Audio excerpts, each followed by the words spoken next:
I love that.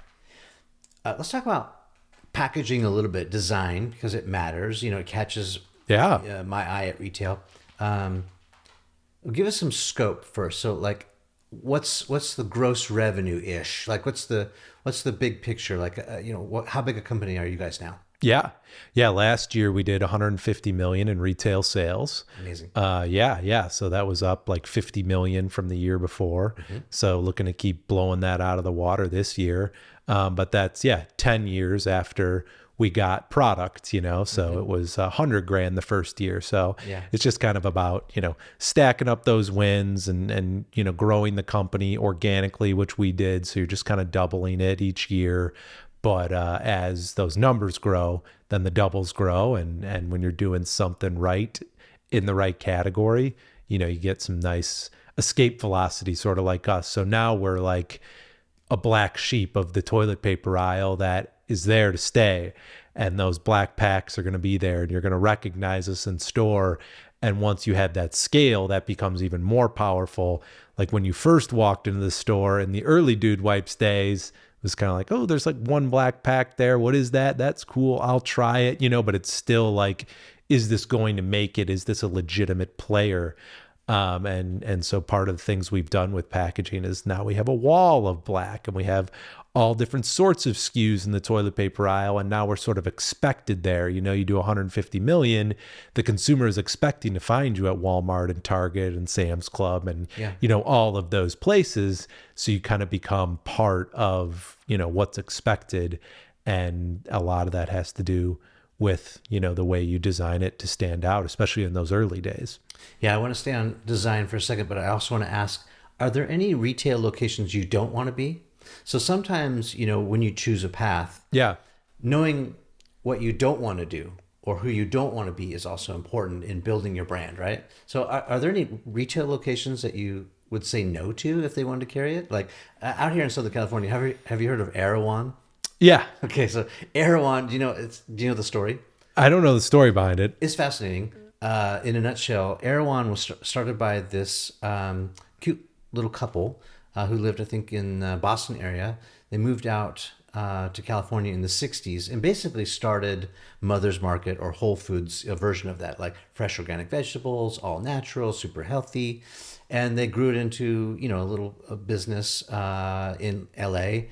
And right around 2010, I think, an entrepreneur bought it and they started to grow it, put capital into it. And then Hailey Bieber walked in and enjoyed one of their smoothies. And someone took a picture of her drinking it and went crazy. I mean, so crazy that became like their staple item. They're selling these Hailey Bieber fruit smoothies. Yeah. Yeah. And they sell about 40,000 of them a month.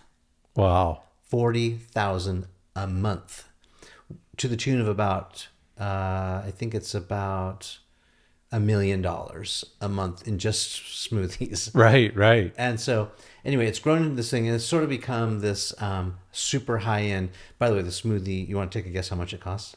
I feel like I've seen the memes like it's $18 or something Yeah, it's like 18 bucks. Yeah. Yeah. But they say it's worth every penny. Hey, I mean, you can, when in California, get an $18 smoothie. You know what I mean? or you can, find out what the recipe is, make it at home for a couple of bucks. But no, I'm sure it's delicious. But it's brilliant marketing. But that store, I mean, you can go buy a pineapple that's imported from like Paraguay, and it costs like $82, and like everything in that store is expensive. So, would you put Dude Wipes in a store like that? Yeah, for sure. Yeah, I mean, for us, it's about where toilet paper is sold. Like, we would like to be available for the customers because we have customers of all backgrounds, right? Like we sell to the Walmart rural folks, we sell to the urban Target folks. So, the brand can reach a lot of different people. Yeah. But definitely we've said no to people, especially early on when you're growing. Like you really should say no to a lot of people. You should just be focusing on your early movers, where the product's working. As a company grows, then you start to, you can say yes to a couple more things, pursue distribution, but we're still pretty focused on customers, retailers that are moving a lot of Dude Wipes. We'd like to just move more there, Right. increase the presence, increase the velocity. It's efficient rather than having to ship Yeah. You know, We don't chase doors, we chase productivity in the doors that we're in. And so, yeah, like drug channel, we've stayed out of for a while because it's just like in a pinch, you buy your toilet paper there. And yeah, we'll eventually move into that channel, but it's not a problem that we need right now when there's plenty of other growth in more yeah, productive places. yeah. You don't need to be in 7-Elevens, maybe. Yeah. And it's like those are things where you might start to get into with like a little travel pack. And so it's like making sure you're also selling the right thing at the right place. Yeah, And like we just launched in Hudson News, and it's a small little travel pack, and that's not going to move the needle on sales at the end of the day, but the yeah. company our size. But what it is going to do is Brian's at the airport. He's got to take a shit. He doesn't have anything on him. He sees the dude wipes, grows in there, goes to the bathroom. So like, some things are to get the brand out there, which would be like an Erewhon's. Like, hey, I'd love to have, Hailey Bieber pick up a pack of dude wipes while she's at Erewhon's. Yeah. Erewhon's is not a place that's going to move the needle, but as a lot of people like to get in there, it's like a cultural, branding play too. Yeah, I like it. How about international? You guys think about international? Does it translate? Does the brand cross the borders? I think dude would. Now, you wouldn't know that until you were in certain markets, but I like just taking the cool American brand and just selling that in other places than trying to go in other places and make like the, mate wipes or something over in England. Like, I'd like to just bring dude wipes there. Yeah, yeah. And That's what like, I'm saying is like, does the Dude Wipes brand, like, is there demand for it overseas yet? Are you thinking about international? we're thinking about it, but again, so much growth here domestically to focus on. We're very don't drown in opportunity guys. That's something Mark Cuban sort of beat into our head from the early days. After we did a deal on Shark Tank, and you're an entrepreneur and you're trying to sell here, sell there.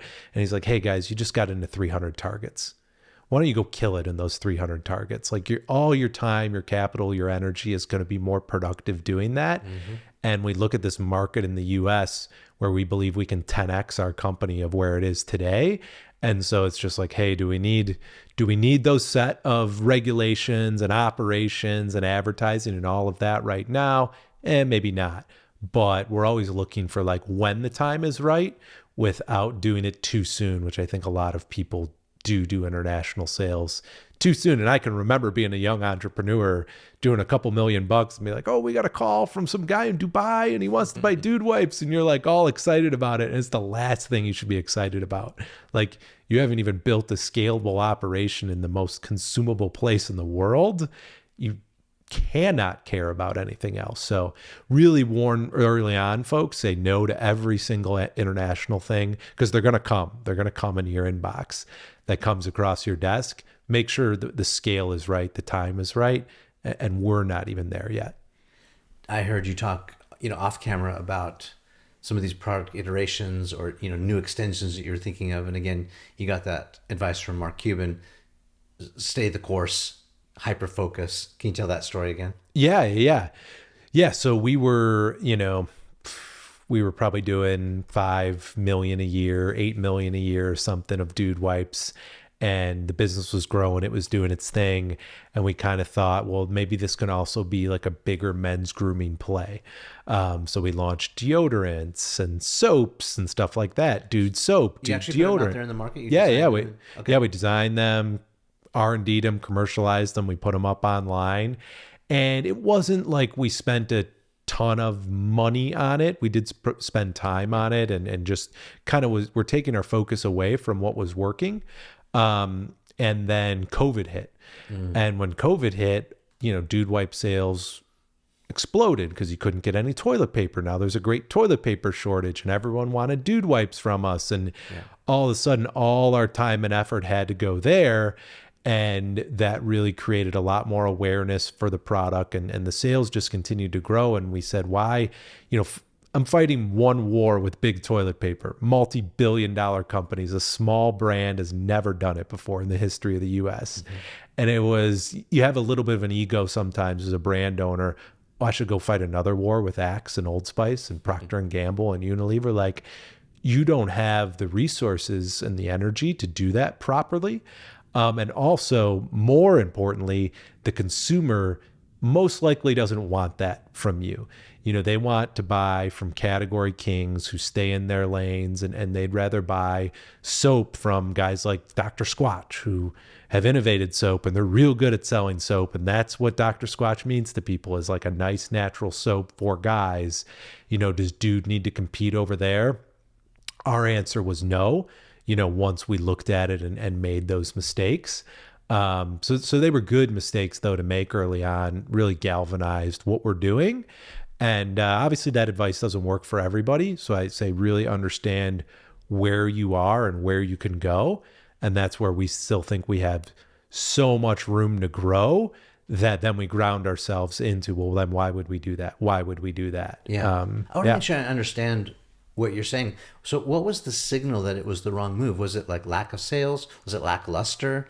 Was it like it took your focus off your main bread and butter? Like what, how did you know that was wrong? Because I'm just thinking about it intuitively. It's like, well, Brian, okay, if we release, you know, deodorant and, you know, Yeah. soaps, yes, Dr. Squatch is maybe, you know, the category leader with guys in our market, but it's just going to take time, you know, and Right.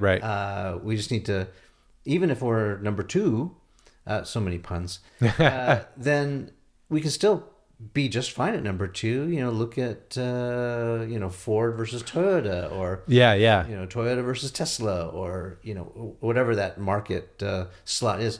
Sometimes it's fine to be number three in the market. You do just fine. So, what were the signals saying, "Nah, we should shuttle this"? Well, I mean, we've had one value since day one of our company: if you ain't first, you're last. Okay. So The we Ricky don't. Bobby. Yeah, the Ricky Bobby. You know, so what Dude Wipes did was it was a first mover, unique thing. The first people to ever make these kind of wipes and make them for men. And you know, now we're number one in the category in general. But we don't want to enter things where we can't be number one. And so that was an oversight of one of our values. You know, that we even did it. But it helped to kind of go back to that value. And I would say what reinforced it is just go be a category historian and tell me how many times line extending a brand works. And it's pretty rare. You know, Red Bull tried to make a cola. Didn't work. They said, let's stick to energy drinks. Coke tried to make an energy drink. Didn't work. Said, let's stick to Coca-Cola. You know, and so brands really typically mean, you know, one thing in a category. And if you can own a number one position, which we're in a unique position to do, all your time and energy should go into that. So it was not that these soaps and deodorants, I mean, we sold out of them, we sold through them, the reviews were decent. It was just so small, it started to look like a fool's errand. That was going to be a really bad idea to chase down over the next 5 to 10 years while we're trying to chase the big dream and the big goal. So it really became about like, be crystal clear on your strategy. And yeah, those businesses, they would still be around today. Like, let's be honest, if we decided to keep them alive and advertise them and produce them, I just think in a small way that would hurt potentially our brand equity and our focus and our energy and our capital of everything else we're trying to do.